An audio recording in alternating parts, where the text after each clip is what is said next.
Mr. B in that old trophy case. Number 4 still waiting for, well, bring on the chase. Out on the field at Mile High, Broncos win is our desire. Coupled with a break, brew and a friend, bleed orange and blue to the bitter end. Come and join us, DNVR. We are DNVR.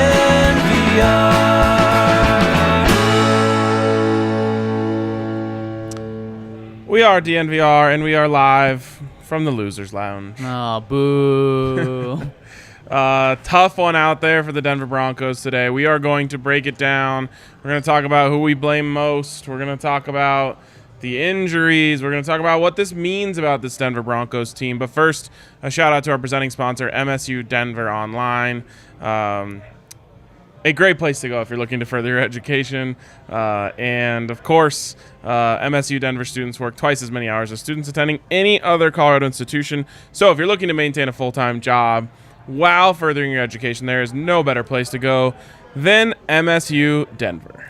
My boy, Ryan. In times like these, we need our boys and our girls around us. That is absolutely true. We need the whole family here today because this is a venting session, a time to commiserate, a time to, I think, level with everyone. I'm not sure which way you're taking that. We'll talk about that in a second. Zach, I just want to start here, as we always do. Your biggest blanket takeaway from this game. Ryan, the Broncos aren't ready to hang with the big dogs yet. And this is a big dog. 2-1, the Baltimore Ravens, always going to be a good team with Lamar Jackson. But Ryan, let's not get this confused and think that the Baltimore Ravens are, the favorite in the AFC. I mean, we talked about a couple weeks ago. You have Kansas City, you have the Browns, you have the Bills. We put those three as kind of the top. And a couple weeks ago, we had Kansas City as the top. And then there's a whole I'd probably take the Browns down a notch right now. But I mean, the Ravens aren't in that category without a doubt. Their defense is taking a hit, and the Broncos just got it handed to them in every facet today. Yeah, and I completely agree with you. Now, again, I'm sure the comments are going to blow up saying injuries. It's all about the way this one felt. This felt terrible, and that's my biggest takeaway is I don't blame any fan who is way down right now, down real bad right now. I mean, people just got thrown back to last year. They got thrown back to 2019. They got thrown back to 2018, 2017, and especially those 2016 and 2017 teams, Ryan. 3-1 start, 4-0 start, and then things came crashing down quickly. Because of that history, fans aren't as patient with the team when they lose a game. Right, and the biggest thing that the fans are going to feel when it comes to this game is it felt so much like the old Broncos. And they're totally right. The feeling of this game, again, I'm talking big picture here. We are zooming way out, 30,000-foot view, or maybe just the top of the 500 level. It felt like last season. It felt like the year before. And I think, the perfect way to describe it is a conversation I had with you right when you walked in. I said, how many times does it feel like the defense played terribly, and then you look at the score and you're like, 23 points should have gotten it done. Right. And I always say it, 24 points is the cutoff. You should score more than 24 every game, and you should give up less than 24 every game. And if you get that done, obviously you go undefeated. So to me, that's just something we've talked about so many times in the last, and 5 years. At home, you got to be able to take care of that. The fans were in the game until it got out of hand at the end. And, Ryan, it was just so much of a flashback. You even had a Garrett Bowles holding penalty near the end of the game. It was just all too real for these Broncos. And, of course, a lot of people, just like last year, a lot of people pointing to the injuries where the Broncos just continued to get decimated by injuries throughout this game. Okay, so let's talk injuries. In your opinion, and I kind of know how you are about these types of things, so I think I know what you're going to say. In your opinion, what percentage of this and we'll go group by group here. What percentage of this falls on the lack of interior offensive linemen? 2 guards out today, both starting guards. How much of this was that?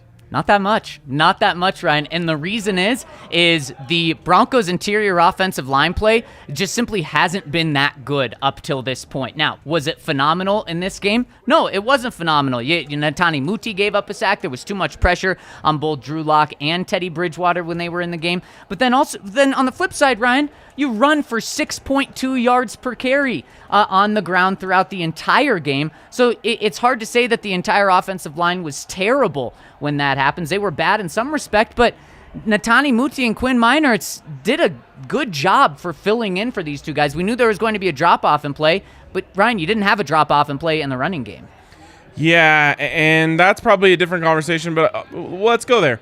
The one touchdown they scored today, the only drive that didn't end in a punt or turnover is, I mean, they didn't even get a field goal chance. Nope. The only one that didn't end in a punt or a turnover is, of course, the one where they run the ball, I believe, for 40 yards on the drive. 40 yards of rushing, and of course it's highlighted by a long carry from Javonte Williams. Beastly. Probably go down as the run of the year. Yep. And after that, Zach, you might have the stat, but I would say less than 10 carries for less than 40 yards in the rest of the game. Yeah, exactly. I mean, the Broncos just completely abandoned the run, and that's something that we'll talk about more later in the game, Ryan. But, I mean, what do you think the percentage is? How much blame should be put on these backup interior linemen? It's, I don't know, 25%. Okay. I think that there is a very real world in which the Broncos have those guys and the offense looks competent. I don't think they win the game. So the loss, maybe it's smaller than that. I'll put it down to 10% of the loss is because of that. But 25% of the offensive incompetency, to me, is a part of that. They were not able to protect. And that leads me into my next part, which I'll ask you, more directly here in a second. Because they weren't able to protect, the Ravens said, okay, what is the strength of this Broncos receiving core? It's the outside guys. It's the long passes down the field. It's, stuff that requires protection to get to. And so I really think the Ravens said, okay, look, Tim Patrick, Cortland Sutton, those are good players. But they're not going to crush you in the quick game. It's just not their strength. And that's what the Broncos needed today was quick game. And so what they said is, okay, we're going to bring big blitzes at Teddy Bridgewater and just not give him the opportunity. And Teddy, unfortunately, was off from the start. He did throw a perfect ball to Alberto, which we'll talk about a little bit later. But he didn't have a lot going for him in terms of the touch passes on the outside, because I would have loved to see them just go over and over and over again to one-on-one matchups, take those guys and give them a chance. You don't need a lot of time to throw a 9 route. Or even, I mean, shotgun one step. You turn your shoulders and you toss it. And you toss it up. I would have loved to see a lot more of that. But the Ravens clearly said, if we can take that away, the Broncos aren't going to have a lot to go to. And they were right. So what percentage of this is on wide receiver injuries to you? I mean, because you still had those two outside guys, Ryan, and you utilized Noah Fant well, I'm going to say it's not a big percentage here. Because just Cortland Sutton and Tim Patrick did not have the games that you need to have. Both of those guys, Ryan, 3 catches. Cortland Sutton, 47 yards, and Tim Patrick, 39 yards. You needed them, along with the quarterbacks, to have a way bigger performance.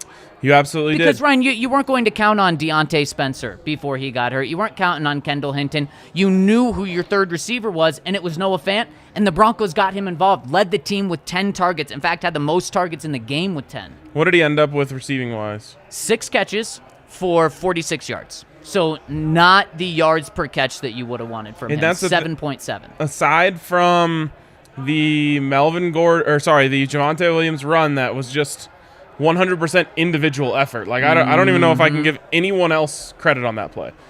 He got blown up in the hole, and then he bounced it out, and And then he just carried people and forever. Right. So no one else did anything. The Broncos created no explosive plays today. Nope. Their longest throw was from Drew Lock near the end of the game, garbage time. So their longest throw with Teddy, 19 yards. Their longest run, the one we talked about, and then Melvin Gordon had a 14-yard run. But that's it. Just can't do it, especially when the Ravens are chunking you up left and right. And that was my biggest thing with the defense today is, again, I look at the scoreboard and I say, 23 should get it done. But it's all about feel, right?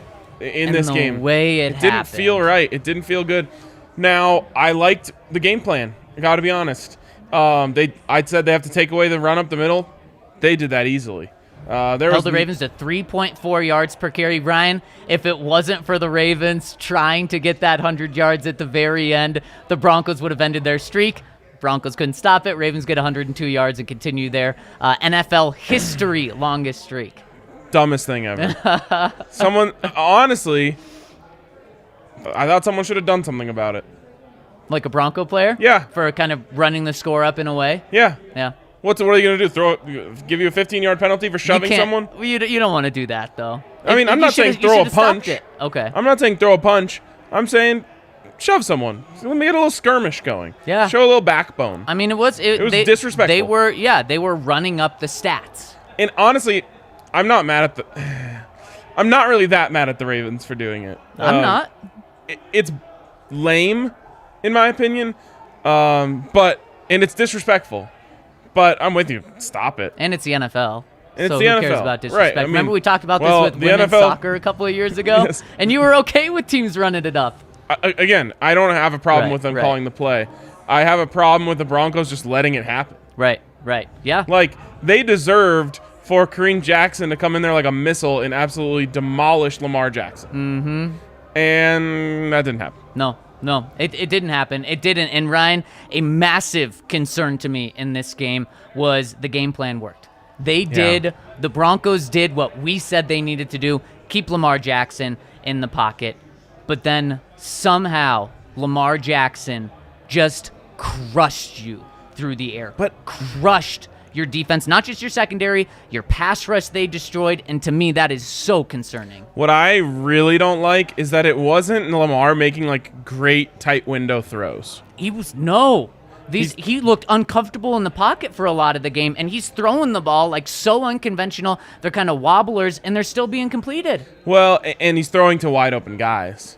The throw to Marquise Brown, wide open. The throw, they're very lucky that it got called back. But the throw to Mark Andrews, I mean, you watch the replay, it's crazy to watch.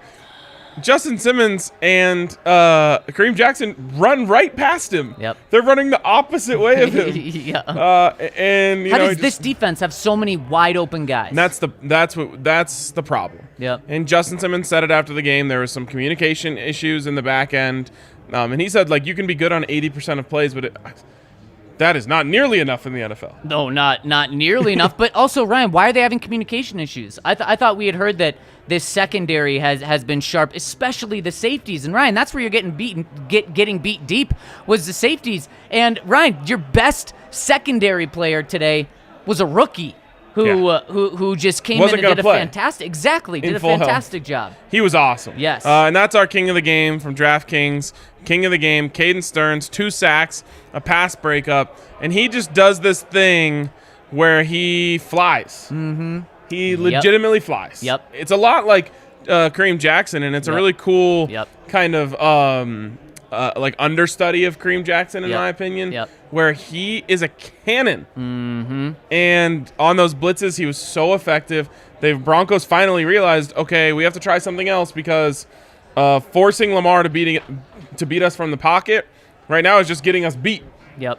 And so they changed things up. They started sending blitzes. Caden Stearns, fantastic. Ryan, the Broncos' safety play has been tremendous over the past couple of years with Kareem Jackson and Justin Simmons, and you can even go back Darian Stewart, TJ Ward. But one of the things that the Broncos have kind of missed from the safeties is big playmaking ability outside of Justin Simmons kind of the past 2 years. He's had that in terms of interceptions, and you've had big hits from Kareem, but not necessarily game-changing plays. Caden Stearns is showing that he can provide that his rookie year when he's not even starting. He's just getting spot time here and there. The prospects of him moving forward are so exciting. Yeah, it's definitely one of maybe two bright spots in the whole game. I would say like Javante's one run, and he looked good just throughout the game, but especially on that one run. So I would say Javante was a bright spot and Caden Stearns was a bright spot. Those are two rookies. Yep. You can't have those two guys be the only two bright spots in a game that, for me, is the most disappointing because of how excited everyone was. Right. We're at the tailgate this morning, and there's just so much positive energy around the Broncos, and people are so excited, and, the town, just the city of Denver, ready to explode. The crowd was so loud in there today. And that's the part that just kills the most is they let them down. They hardly give them anything to cheer about other than some third down stops. Yeah. So it's really, really disappointing that the fans didn't get a better show today. And to me, that might be the most disappointing thing. And again, you look back, two rookies, your two best players today. Yep. And how about this for the offensive, just to show you how bad it was? With 4 minutes left in the second quarter, Ryan, the Broncos had 5 punts. That was the most that they had in 5 straight games, their most 5 recent games, dating back to last year. So 4 minutes left in the second quarter. Then when the Broncos had 8 punts, that was the most that they have had in the past 25 games. You have to go all the way back to when Brandon Allen was the quarterback. And then, Ryan, the Broncos end with 10 punts. It's the most in any game, not just Broncos game, the most in any game this year. That's how bad the offense was. They had 12 drives, 1 interception, 10 punts, and 1 touchdown. Wild. Just absolutely terrible. And it didn't really matter who the quarterback was. Teddy wasn't good when he was in. He led 1 touchdown drive, and Drew came in and I guess proved that Vic Fangio made the right decision at quarterback. Because while Teddy wasn't good, Drew was even worse. Yeah. And that's not what we wanted to be talking about. No. Especially because a that 3-0 team. Well, that's what we were worried about though in training camp. Right. Especially going into it. Is this a competition of bad or worse? Right. And in the first 3 games, it looked like no, thank God it wasn't. Actually, in the preseason games, it looked like thank God this wasn't a pick your poison thing. Right. Today, it really felt that way. And again, this kind of goes back to what I was saying midweek, where I'm saying man, I wish the Broncos got a middle test before they got this test, because I think the Ravens are a really good football team. Like a Pittsburgh team? You right. wish that was this week level, instead? One step up, and but Yeah. they got enough gifts from the schedule gods. That's probably asking a little bit too much. We have some super chats to get to. You want to go before or after the break? Let's hit the break really quick. All right. Of course, we want to remind you that while the game wasn't awesome, the tailgate was. Oh my gosh, you could popping. Right, guys? Right? There we go. Got some tailgaters have made their way So up awesome here to to watch see the show. everyone out there, I too. know, appreciate it. The tailgate was really fun. The party bus was amazing. And you got an opportunity to do it in a couple weeks for the Raiders game, which, again, could be a 4-1 team, and we'll be back on the positive vibes train, and the excitement will be all back and ready to go again. So it was an absolute blast. Make sure you get your tickets for that. You'll have multiple weeks now to do it, and maybe we do end up doing 2 buses for that one. So that'll be really that'd be a blast. And Ryan, Breck brews were flowing everywhere at the time. We got buckets of Breck brews. Pretty much everyone double fist in there. And of course, you had good company to go with your great company. And of course, the good company is those delicious Breck seltzers. Breck lemonades out there. Also had normal good companies, and you can't go wrong with whether you want lemonade seltzer, Breck beer, and you can also get that down here at the DNVR bar. We got some people getting some member-sized beers here as we speak, because Ryan, Broncos are still 3-1. There's still reason to celebrate. Maybe reason to sad drink tonight after the game. But the bar's always here, and there'll always be Breck brews. Absolutely, and also always there for you is Chevalier Mortgage. It's a weird time to be buying a home, but Mike and Virginia will take care of you. They'll take in your full financial picture, and they'll make sure that you make the right decisions for you. You can call Mike and Virginia at 303-257-6578 or visit DNVRmortgage.com Again, they'll take care of you. They'll take in your full financial picture. They'll make sure that you are in the right position and get a house that's right for you. So hit them up, Mike and Virginia Chevalier. That's Michael Chevalier, NMLS number 1931006, and Virginia Chevalier, NMLS number 1910631. All right, Ryan, shall we hit some super chats right now? Let's do it. Let's go to the stream, and first one we got coming in from Brandon. He says, it felt like the offense gave up after Teddy didn't come back. Ryan, did you feel that way? No, but there was some weird body language out there across the board. One, there's like a throw on third down to Cortland Sutton where he just doesn't really look, and Drew's like, what are you doing? And he doesn't even talk to Drew. Like, he just walked to the sideline and didn't really, you normally see two players come together and they, hash it out. But the worst body language, I don't know if you saw this on the broadcast, was Pat Shurmur. Who, after, I think Drew on the second play out there, Drew takes a sack or something along those lines. And they cut to Pat Shurmur in the booth, and he just looks... Was he giving an Urban Meyer, so you're falling down, crumpling over? Kinda. It was just this type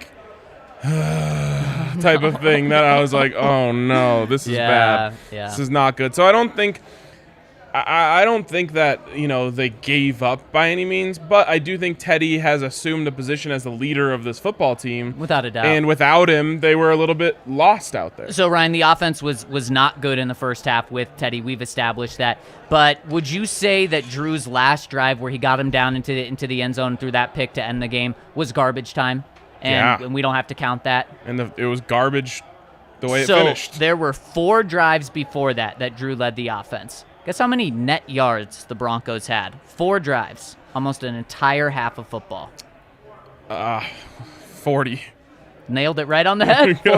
40 yards in 4 drives. That's 1 first down. That's getting you from the 25 to the 35. You're not even setting yourself up for good field position for your defense. That's abysmal. Yeah, and Sam Martin, some good, some bad. I mean, I guess you get 10 reps, you're going to have some good. Yeah. But he's clearly not a top-tier NFL punter. And, no. Even with the benefits of Mile High. But even when the Broncos did get good field position, they went backwards. Yep. So, the offense was very clearly the biggest problem today. Sam Martin averaged 49 yards a punt. Well, because he had a 68-yard punt. That's true. Okay, let's get into let's actually finish off these super chats. Next one from Steven, who says, hated every ounce of that. Williams had a fun run, but that was the only plus for today. Love y'all. Love you too. And yeah, I mean, I think we need to throw one more person who's not a rookie into the did well today, and that's Melvin Gordon. He was half of the running game. Javonte had the big run, averaged 6.9 yards per carry. Melvin had a 14-yard run and ended up with 6.2 yards per carry. Yeah, that was a bright spot. Well, actually, there were 2 bright spots: the running game and the run defense. I mean, we said you had to control the Ravens' running attack, and they did. They averaged 3.4 yards per run on the Broncos. Yeah, and again, I think they really executed their game plan, which was take away the run, make Lamar beat you with his arm. When you do that, you have to get pressure, but they were scared to get too much pressure early because they didn't want to, allow him to break runs off. Yep. And you have to cover on the back end, and they didn't do either of those things. Nope, they certainly did not. And we have one more super chat coming in from Cyclops. He says, people said, let Lamar throw and we win. Well, he did. Yep, he did. And it's all credit to him. Yep. Lamar was absolutely held in check. He only had 7 rushes for 28 yards of 4 yards per carry. If I would have told you that before the game, I think we both would have said, absolutely, you take that and run with it. The over-under was 68 yards for Lamar on the ground over at DraftKings Sportsbook. Broncos held him to half of that. We just didn't know that he was going to go out there and throw for over 50% more than his passing yards, where they were 200 and a half were his passing yards over-under at DraftKings Sportsbook. He goes for 316, and Ryan, that may be my biggest concern from this game. You're right, the defense wasn't bad at the end where they only give up 23 points, but holy cow, I mean, how scary does it look? You're going up against Ben Roethlisberger, who we know he can put up 500-yard games even when he's playing bad. Derek Carr is averaging 400 yards per game right now. What's he going to do? I mean, he's probably licking his lips right now, which is just crazy to say about this Broncos team where that's the strength of this team going into the year. That's the strength of this team going into this game is the pass defense because of the pass rush and the secondary, and they were burned today. Yeah, I will say the difference between Lamar and those two guys is his running ability. So I think you'll see more pass rush in those games. You'll see the Broncos not as afraid to blitz. Eventually the Broncos said, all right, screw it. Lamar's crushing us when we give him time, so now we have to blitz him, and just if he starts running on us, well, maybe he's just unbeatable. And he didn't. So you'll see them try to tee off on Ben next week, and then we'll see against Derek Carr. We know that they play him a little different. Maybe Derek Carr tries to show off that he's a running quarterback tomorrow against the Chargers in order to get that Vic Fangio defense from him. I don't think he'll be thinking that way. But, Zach, for a long time in this game, I was sitting there thinking, man, this doesn't feel good. But the entire difference in this game right now for a long time was Hollywood Brown makes a diving touchdown catch, and Albert O has a touchdown ball go right through his hands. Yep. And perfect throw from Teddy, probably his best throw of the day. It goes right through his hands. He's wide open. If he catches it, I think, without having to overextend, he walks into the end zone. And then, again, Marquise Brown makes the play. So let's get into the blame game here. How much do you blame that specific drop for kind of the way things unfolded after that? A lot, Ryan. That would have given the Broncos a touchdown on their very first drive. They would have got the lead. And what have we been told about this Broncos team, man? Yes. Just get them the lead, and they're going to win the game. And that did not happen on the very first drive. And Ryan, Alberto may be the nicest human being on the Denver Broncos team. Him and Teddy Bridgewater right up there. But these mistakes have to stop happening. It's either a fumble or a big drop, feeling like every single game right now. And he's a guy that the Broncos are really relying on, down to two receivers. And now they're really down to two receivers. I mean, you have David Moore, who signed with the team 5 days ago, who's in there playing a ton of receiver. They would way rather rely on Alberto and Noah Fant. And they did rely on Noah Fant. But look, they targeted Alberto in that first drive. He only gets one target after. One target from Drew the rest of the game. Yep. Yeah, it's a tough pill to swallow because you know, as you see in the rest of the game, you only get those opportunities once in a while. Especially in the NFL, there are just not big play opportunities sitting out there for you all the time. And when you make the play from one side of it, they pick up the protection, the route is right, the throw is right, and you don't make the play, it can just be so detrimental to you throughout the game. So the loss is not on Alberto, but there's very much a world where we live in where he makes that play and the entire course of the game is altered. And then you look, let's say the rest of the first half stays the same way, Ryan. The Broncos would have a 14-point lead. And then maybe your approach to facing Lamar changes a little bit, and he's not able to go for 300 in the air because you adjust, because you know that they need to throw the ball. Yep, absolutely. All right, where else are you looking to blame this? Well, let me ask you this. Do you blame the players in this game more or the coaches? Well, Ryan, we look at that stat line of the rushing attack. 106 yards on 17 carries. Ryan, in that touchdown drive, right after the touchdown drive, which they scored with about 14 minutes left in the second quarter. So much of the game left. They had 11 rushes.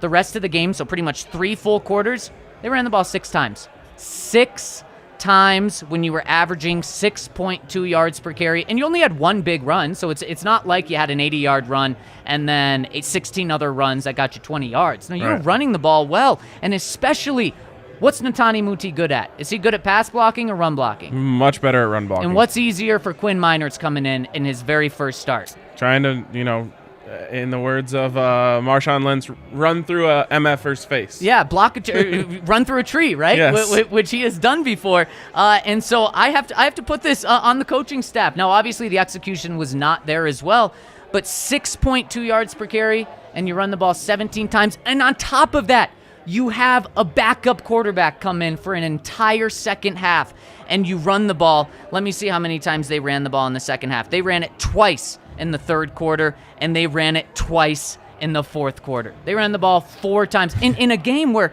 it was not out of hand coming out of halftime. It was literally never more than a 2-score game. No, it was 17-7 coming out of halftime. Yeah, so when we go through an NFL weekend, there's always so many games where you say, man, what happened in that one? You know, because some team that was favored gets smoked. I don't know what the final score was, but like I looked up today when I got to the tailgate, and the Bears are beating the Lions 21-0. And I think what maybe people don't grasp as much when it comes to why those things happen, it's normally because of game plan. One team came with a really good game plan and one team came with a really bad game plan. That is usually what causes blowouts in the NFL. Now, like the Broncos blowing out the Jets, it's not as much about game plan as it is just about talent. Mm-hmm. But the talent gap in the NFL usually isn't that big. When teams get blown out in the NFL, it usually has to do with game plan. And I think that the Broncos coaches failed them with the game plan today. Now, again, I mostly mean that on the offensive side of the ball, because I don't know if there's that many winning game plans on defense against Lamar Jackson. He's an MVP. He's a guy who makes plays. I think they had the right game plan today, and maybe on the defensive side of the ball it was more execution-based by the players. Right. On the offensive side of the ball, I think it's more on the coaches. So I guess I'm splitting down the middle there. It's fair, though. Because I do think they at least they did what I said the game plan should be for Lamar Jackson. And then on the offensive side of the ball, they just didn't do what was working. You know, I tweeted about this after the drive in which they just gashed them up and down the field running the ball and scored a touchdown. The very first play, they came out and empty. Yep. And I was just like, this is of all times to go out and empty. Yep. You know, I go back and I'm not like an empty hater. Where, you know, going 5 wide, I'm not someone who thinks that's like a cardinal sin by any means. But when you just hurt them so much in the run, I'm not even against throwing the ball on first down. I'm against not making them think about how you just beat them. So you don't even have to go play action, but just having a running back on the field at least makes those linebackers think a little bit. When you go 5 wide, it's obviously going to be a throw every single time, if not a quarterback draw. So to me, it was just like, man, do what works. Then, you know, when Drew came out, on the first drive, he has 2 completions over the middle of the tight ends. I think they were out of RPOs. I have to watch to know for sure.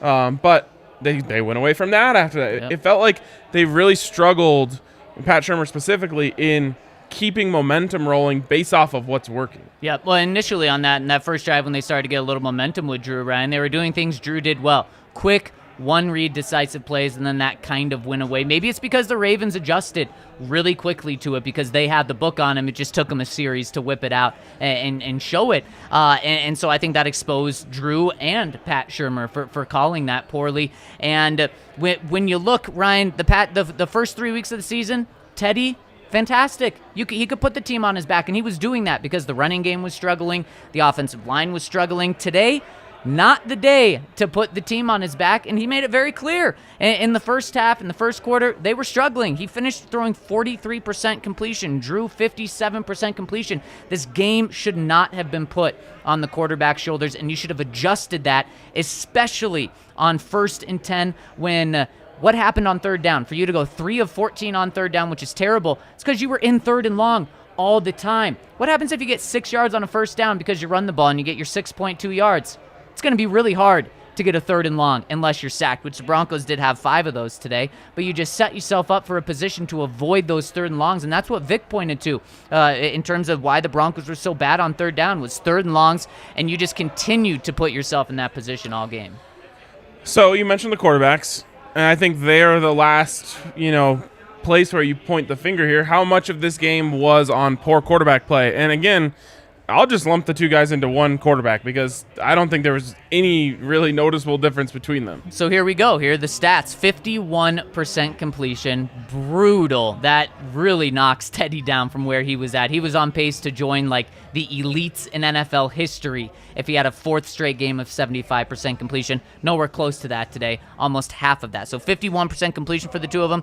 178 yards. And again, let's take off about 70 of those for going into that last drive. Broncos had 90 passing yards. I was going to say, they weren't going to... The Broncos had 94 rushing yards and 90 passing yards. That is terrible. 5 sacks, some on the offensive line, some on the quarterbacks. 1 touchdown, of course, that was Teddy. 1 interception, that was Drew at the very end of the game. And a combined 62.7 passer rating. Ryan, Vic said it well after the game. He said protection issues fall in this game, fall on the offensive line, they fall on the tight ends, they fall on the running backs, and they fall on the quarterbacks. And none of those units were good. Yeah, and I think he actually points out what was going to be my final wrap-up of this whole thing. This, you talk about a great team win. This was a bad team loss. Yep. I mean, just across the board. We haven't even mentioned special teams yet. How about that kick return, which absolutely killed them? Changed the game. Yeah, brutal.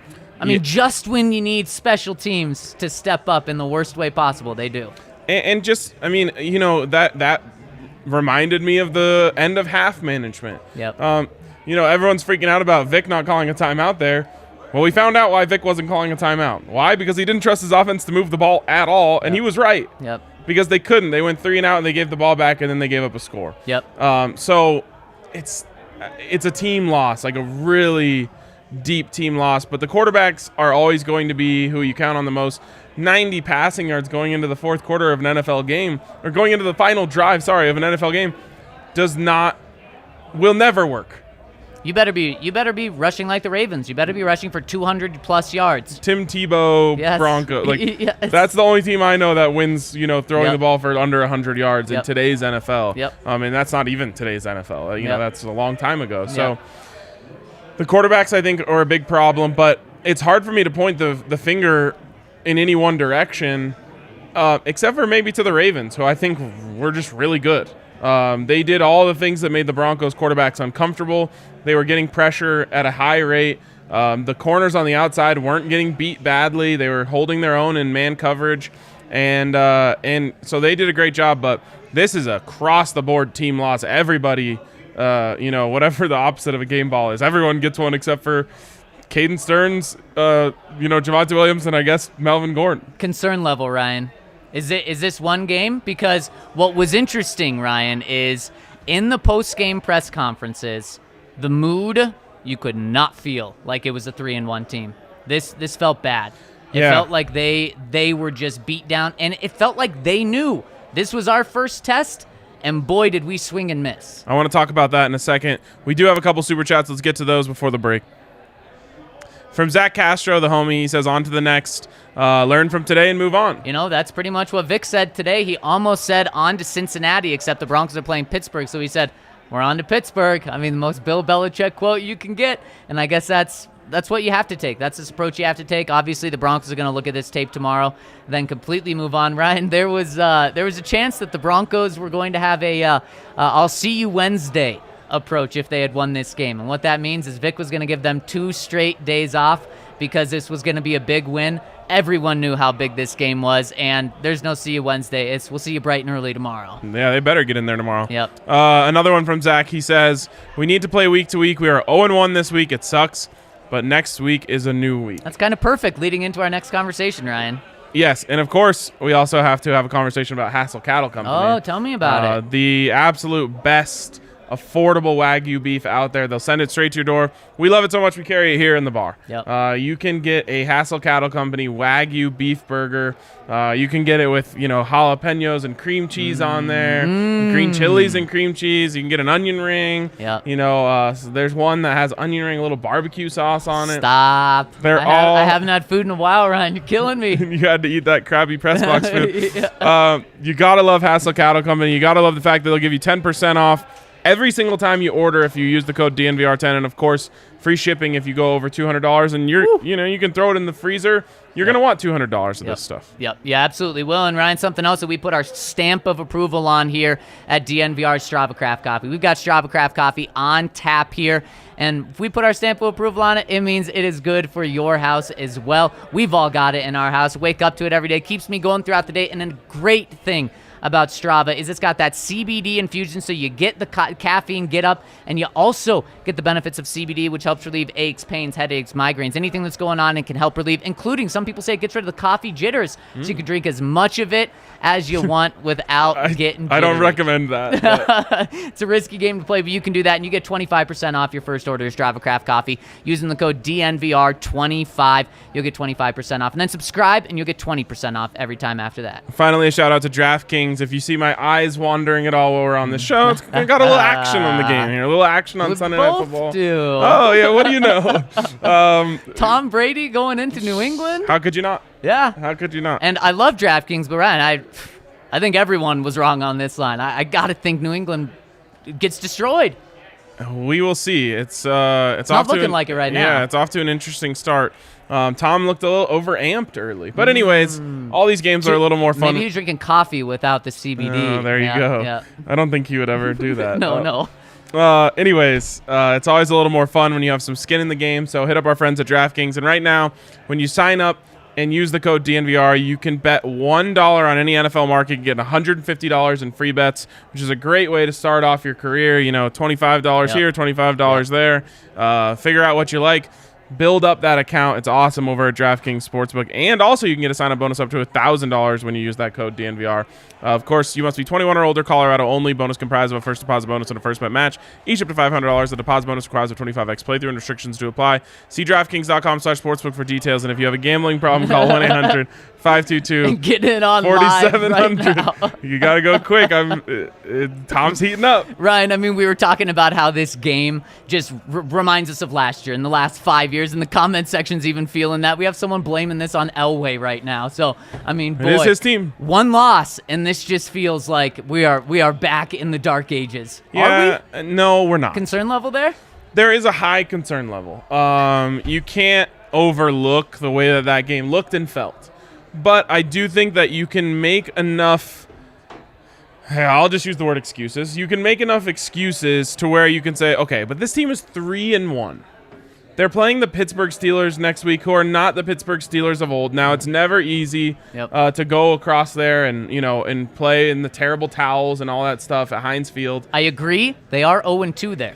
Exactly. So they're not the same team they once were. It's not the same threat it once was. So get a couple things figured out this week. Get a Dalton Reisner back on the line. Go win that game. You're 4-1. The worst case scenario is you come back and you're 4-2. Yep. And so, you should be concerned, because to not look at that game and come away saying like, okay, well, this was a prove it game and they proved absolutely nothing. Yep. But to me, this is why the 3-0 start was so imperative, because we were saying like, hey, not only will you build some room for error by starting 3-0, but you'll also, just give yourself time to build. Each one of those games, they should have been getting better. Today, they took a step back. Go get a win next week. Take a step forward. Again, then you play the Raiders at home. With all due respect to the Raiders, I just think it's a different team than the Ravens, even though they beat them. It's a different style of team where, to me, they don't pose as big of a threat against these Broncos. Ryan, there's two ways to look at this conversation. The first is, we said if the Broncos win this game, people will be putting them in the Super Bowl contender conversation right now, just because they're 4-0. They beat the bad teams. They beat the good teams so far on their roster or on their schedule. Why can't we go to that conclusion?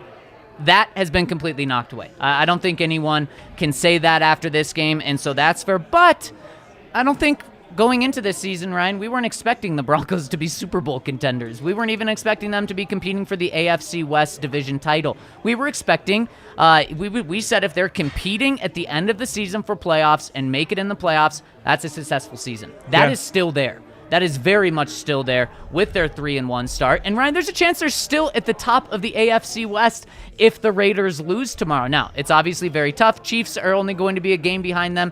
The Chargers, if they end up winning tomorrow, they're going to be tied with the Broncos and the Raiders atop the AFC West.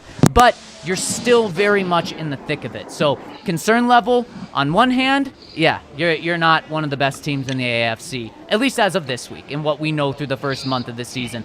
But you're still okay when it comes to your year goals that you had. Speaking of in the thick of it, coming to you from Empower Field at Mile High, right in the thick of it, it's our guy Andrew Mason. Mace, where's your concern level at after that game?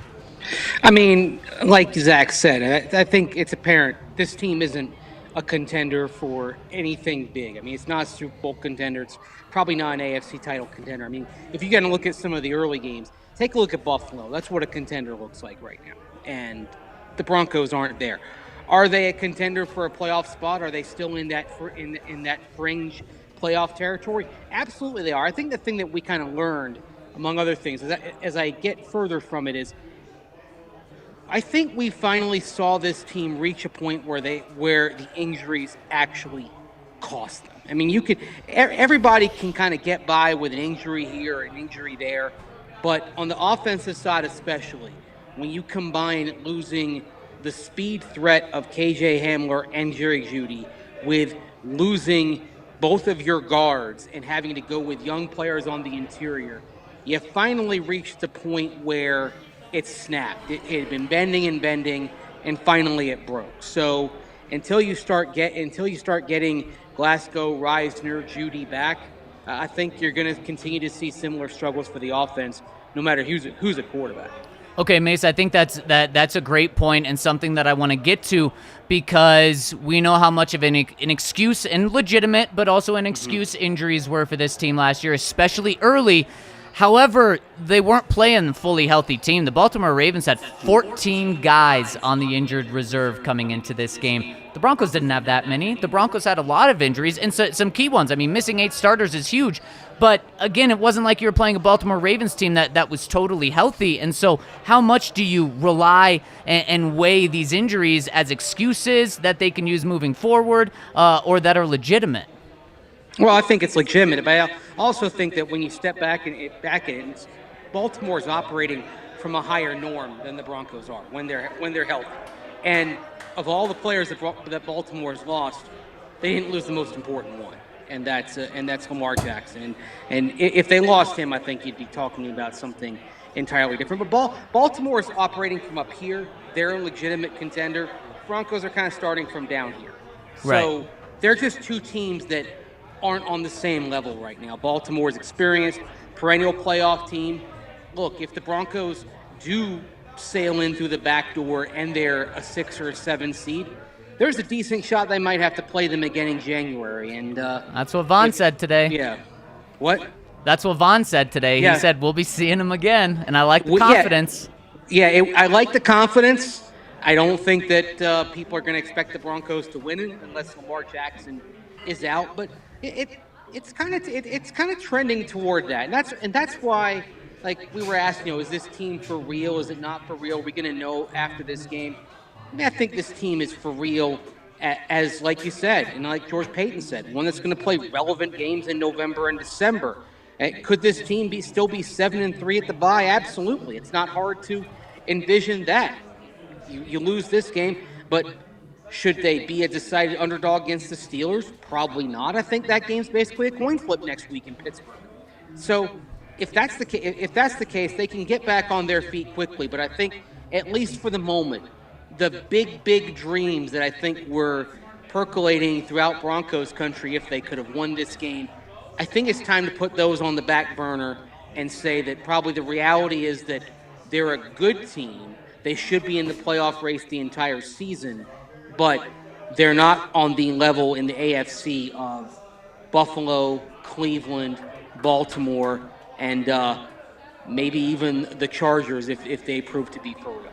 Yeah, this is a little bit of a wake-up call for me personally because, going into this season, I kept saying, I'm in prove-it mode, I'm in prove-it mode, I'm in prove-it mode, and I felt like they had proved to me something. Mm-hmm. You're getting sucked in. Yep. Yeah. And I think after this game, I have to, go back. I have to go back into prove-it mode and saying, okay, I'm not going to fully buy in until this team shows that they can have competent quarterback play and competent offense in a game that is a legit challenge to them and a legit challenge to the average NFL team. So I think I took a step back. One thing that worried me, Mace, and Zach, you listened to the press conference as well. Yeah. I was worried about the vibes of this team after the game, and just the same way that the fans had a similar vibe to the last few years, I kind of felt like, hearing what little I did of the press conferences, that the team kind of felt like it was a lot of what they've seen over the last few years, and just the way that they felt after the game actually ended up making me feel more uncomfortable. Am I right in my assessment of that? I think that's probably spot on, and I don't want to turn this into a Drew versus Teddy thing, but I wonder how the second half would have turned out if Teddy had stayed in, because we've heard so much and observed so much about what kind of leader Teddy Bridgewater is. And I think when he left, it kind of felt like the heart was ripped out of this team a little bit.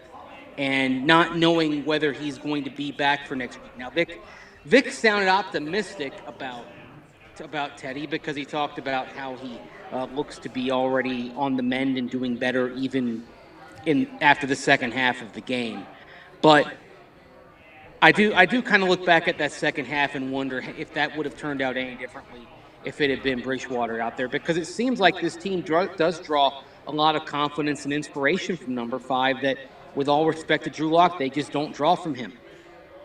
Yeah, and just to draw a little more off that Teddy thing, Teddy told Vic after the game that he was feeling better as the day went on, which, I mean, for a concussion, I guess is really good news if literally an hour and a half after it happens, he's already feeling better.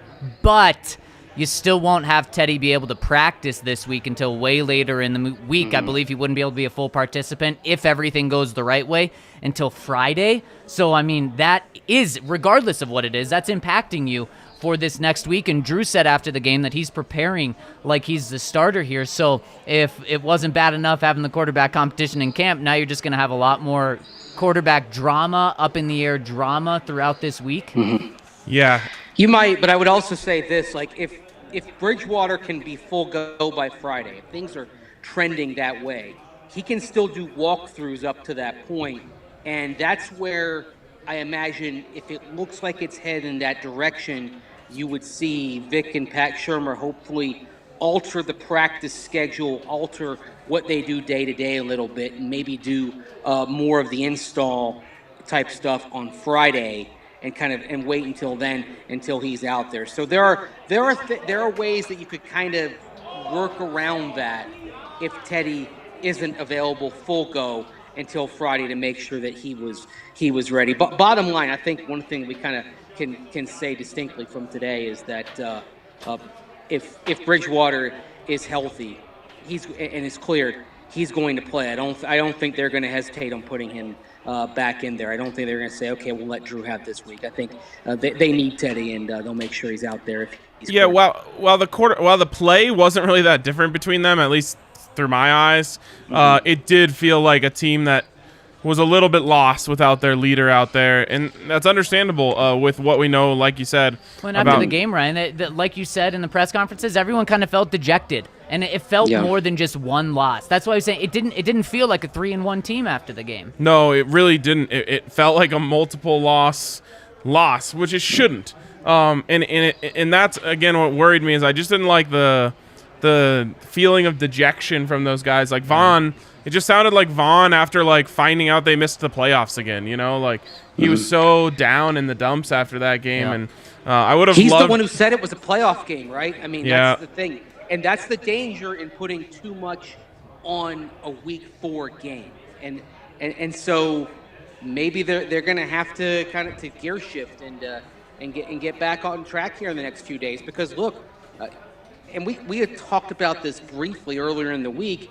Yeah, if you lose to Baltimore and beat Pittsburgh, maybe your ceiling isn't as high, but you're still in the same spot. 4-1 is 4-1, no matter how you get it. Even if you say, okay, well, you lost the best team that you faced. Pittsburgh is no slouch at home, and they're going to be a desperate team coming back to Heinz Field next week. So just because they're 1-3 and Ben Roethlisberger looks to be very near the end of his career, it doesn't mean that going out there and winning doesn't mean something and isn't a positive. And then you know what? If you take care of business in Pittsburgh next week, you got another chance the week after that against a good Raiders team coming in to get that win. So hopefully they can get past this and this doesn't linger. It shouldn't linger, but again, when you have Vaughn saying things like it's like a playoff game, you know, I think it's right to be concerned about that. And that is the danger in putting too much on a game so early in the campaign. Mace, take us through just a couple other of the notable quotes that you heard from the press conferences after the game. Yeah, let me just go get my notes here. When you're pulling that up, Mace, B1 a Beast says Juwan James after the game threw up a little devil face on Twitter. Oh man, God. That is some salt in the wound for Broncos. It's hard for me not to curse, but I'll just say, give me a you-know-what break. Oh, my goodness. Oh, my goodness. Yeah. What is that? You're dunking on a 3-1 team because they lost? Like, what's... And he's not playing because he's with the Ravens now. But he's not playing. He's on the IR. Shocking. Anyways, Mace. It is the injury that he had while he was still a Bronco that all the stuff went down. Couple of things. Vic Fangio, and I want to get your guys' take on this. The Hollywood Brown touchdown, where there appeared to be a major coverage bust between the safeties. Fangio said, quote, it was more technique, unquote, than blown coverage. What did you guys think of that? I can't remember whose side it was on. I think Vic's actually right. I want to say it was Kareem. Just turned the wrong way as Hollywood was coming out of his break. He thought he was going to go to the corner, and he went to the post. It was Kareem. And so it was Kareem. He just got kind of spun around, and once that happened, it was game over. Yep. So I actually think he's right. But, when you're playing two high safeties like that, that's the weak spot of the coverage. So what needs to happen is your rush has to get there so they don't have time to get to the deep post because that is where you're most vulnerable. You'd love for Kareem to be running with him, but again, he turned his hips the wrong way, and it was over from there. If I'm Baltimore or Pittsburgh, pardon me, I'm studying that pretty closely and trying to mimic that again next week with Claypool and Smith-Schuster. And that's a concern there going in next week. And something along those lines on the opposite side of the ball that Pittsburgh will absolutely be looking at is at the end of the game when the Ravens should have been playing prevent defense, they had every single guy at the line of scrimmage with Drew. And that is something that teams will absolutely pick up, and that's something teams are going to do. Is they're going to say, we're just going to pressure the heck out of Drew if he's the quarterback, and that may be the biggest concern for me if Drew's the quarterback moving forward. So that just reminded me of that on the opposite side there. Anything else? Anything else that was notable out there? Well, I'll tell you. I mean, I'm all with Garrett Bowles. He's come kind of a long way in terms of how he's handled things. I mean, he put the blame on himself in a way that you don't often see. Quote, I'm really angry with myself, unquote. Play today, quote, just unacceptable. And you know what? I mean, he's actually not wrong on this. I mean, of course, when the protection was breaking down there on the drive where Teddy got hurt late in the first half, Bowles looked like he was on skates at times, and so really not a good game for Garrett Bowles. And I think it's fair to say that through 4 games, definitely not playing at an all-pro level or a level of a $17 million a year guy. He needs to step it up.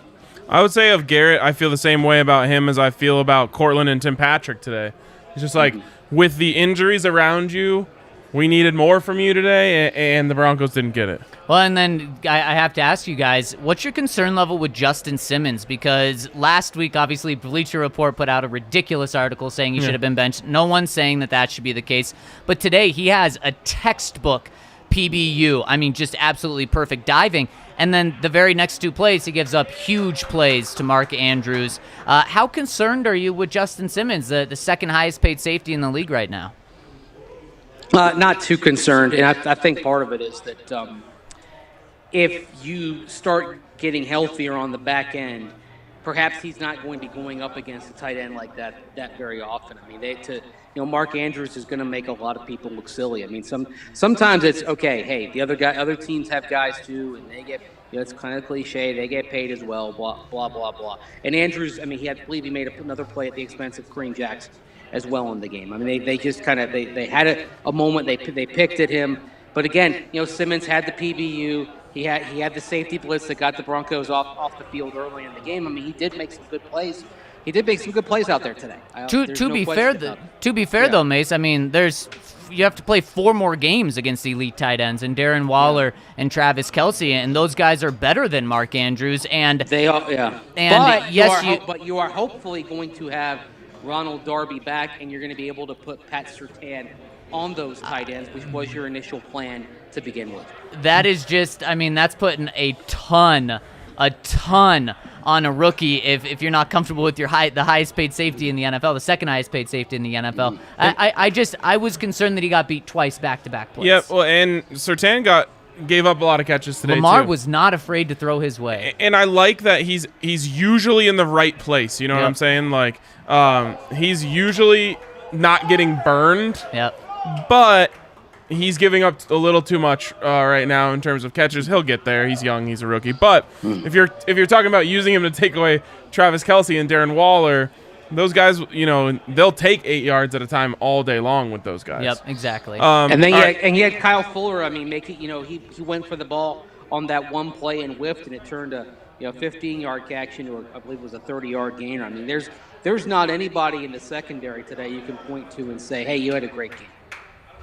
Any last thoughts, Mace, before we let you go? I mean, if you're the Broncos, I mean, the quicker you get past this, the better. But I'm kind of with you guys on this. That you put so much on this game.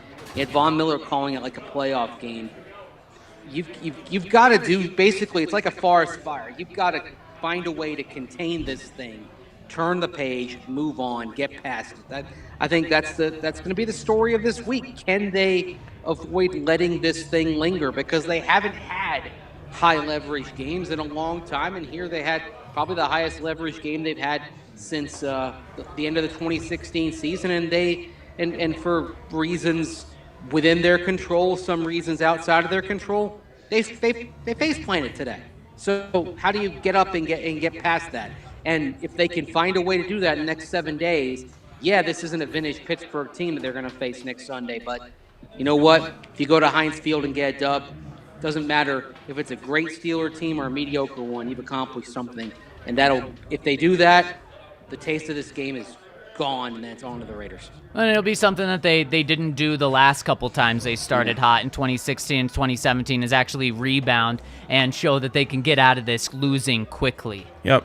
All right, Mace, we appreciate the insights as always. We'll look forward to reading what you got for us on the DNVR.com later. All right, thanks, guys. All right, Kale, we got a super chat. There it is from the Oso Blanco. Problem with this Prove It game is they showed no fight. Get off the ropes once in a while.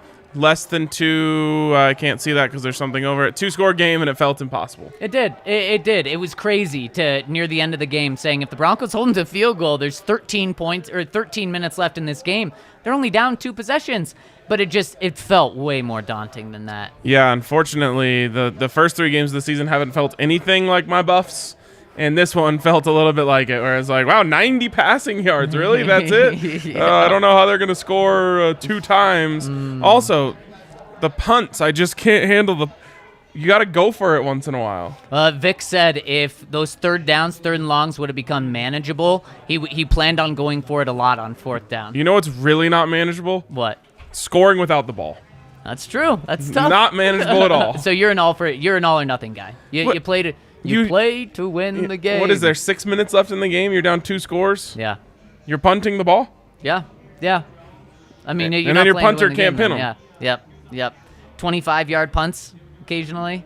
That's not going to cut it. No. Not gonna and again, like, just put them inside the 10 at least. Don't give them the touchback in that situation, especially. Like, your only chance there is quick 3 and out from the 1 or 2 yard line and get the ball back and score quick. And I mean, speaking of no fight, the Ravens finished the game 23 unanswered points. Broncos went up 7-0. Ravens scored the rest of the points throughout the game. All right, let's finish on a high note here. What is the single thing that gives you the most hope moving forward? The running game. And that's something we needed to see, Ryan. We knew that Teddy Bridgewater couldn't play at the level he was playing at for the entire season and carry this team. And you know what? We found today, yep, that's very much the case. He's not going to play that way throughout 17 games. Is he still a good quarterback for this team right now? Yes. Is he MVP? I'm sorry for your bet that you placed, Ryan, but the MVP odds aren't looking good for him. And we had to see the running game improve, and we did. Just Pat Shurmur said, I don't really want them to have a good game. So he really let off the gas, but at least we saw the flash from both Gordon and Javonte. Yep, absolutely. All right. You? Positive? It's over? No. Yeah, that game is over. Throw the tape away. No, actually, you need that tape desperately. Yep. Positive is I think this team is going to get healthier. And that's I'll touch wood on that because football is so fickle when it comes to injuries. But you are going to get Jerry Jeudy back. I know that almost feels like it happened a year ago when Jerry went down. But you are going to get Jerry back. You are going to get Ronald Darby back. You are going to get Dalton Reisner and Graham Glasgow back eventually. So this team should get healthier. If today's, we hope that today is the worst it gets for them in terms of injuries. Obviously, there's a couple guys you aren't getting back. Isang Bassi is going to be back eventually. Michael Ojemudia is going to be back eventually. So they should get healthier. I don't think you saw the real Broncos today. And again, I think this was a game plan game, especially for the Broncos on offense versus the Ravens defense. They didn't come with a good game plan. It's really hard to get out of a good game or a bad game plan when that's what you've prepped for all week. So again, I think that there's a lot to be hopeful for, but we'll talk about it a lot this week. This Steelers game is very, very important. It is. Again, we will talk about that all this week on the DNVR Broncos podcast. Before we get out of here, a shout out to MSU Denver Online one last time, msudenver.edu/online, where you can scope out all they have to offer. The best place to go if you're looking to work a full-time job and further your education. msudenver.edu/online. Check them out. Appreciate you guys all for listening. Appreciate our live viewers here in the bar. Thank you. And we will talk to you guys tomorrow.